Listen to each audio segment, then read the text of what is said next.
Welcome to the lesson 1 for Duduk lessons for beginners. In today's lesson, we're gonna talk about the positioning of the fingers on a Duduk. What I have a Duduk, has 8 holes and 2 in the back. For this one, we're gonna get in later for the more advanced classes. As right now, we do not need this, but let's start. So. I already prepared the read. In my previous videos, I show you how to prepare the read if it's not immediately opened up and ready to go. So in the first lesson, we're gonna touch the positioning of the fingers. So the proper way to install the reed into the Duduk is to use this index finger and the thumb, hug it like this, and then just put it in. You don't want to force it too much, but you want to make sure it's seated properly and tightly. The cap adjuster is always loose.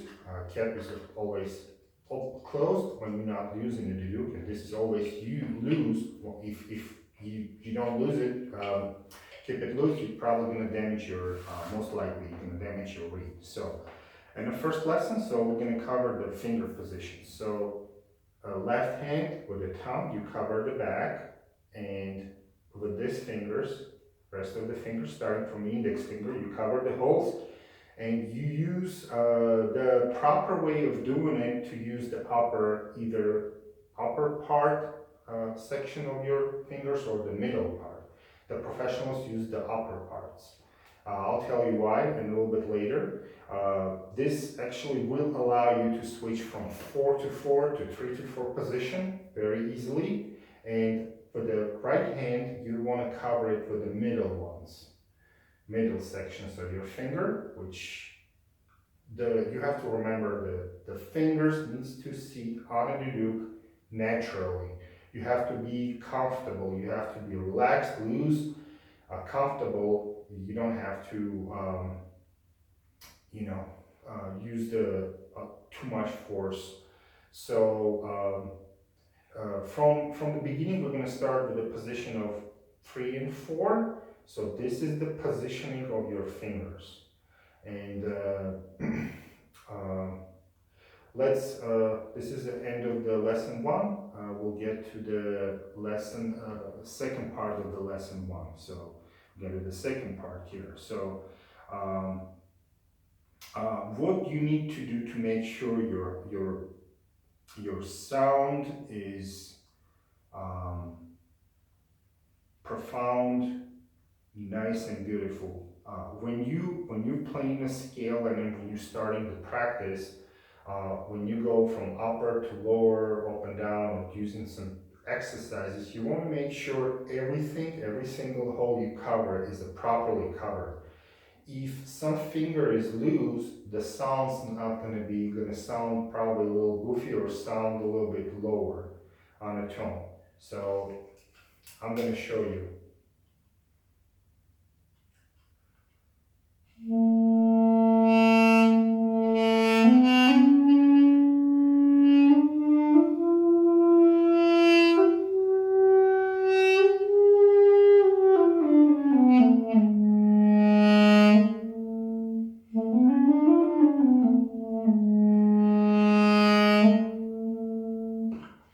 So what I show you is a simple exercise. As you see, the sound coming out is very nice. I don't have any equipment or microphone here, it's just a hallway.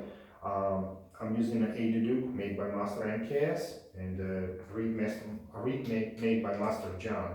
So this is a little scale exercise I did, and as you continue, you have to it's good to start from all the way to the bottom when you use 4x4 technique, but for beginners I usually advise to use 3 and 4.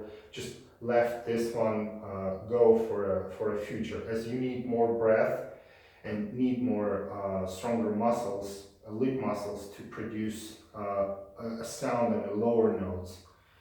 Let's skip that for now, and then let's just do the exercise, the simple exercise, which will allow to do and go from each note, from up to up all the way down. So all you want to do is you want to do like this, just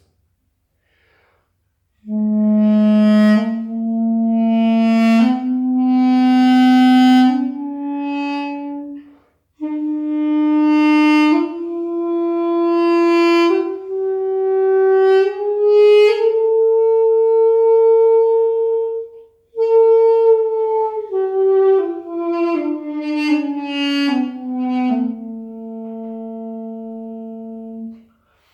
you see, when I go upper and upper part of the notes here, I adjust my lips. This is very important to get a proper tune out of the note. So please take your time, practice, and work on a fingering position. As make sure you cover everything correctly and tightly.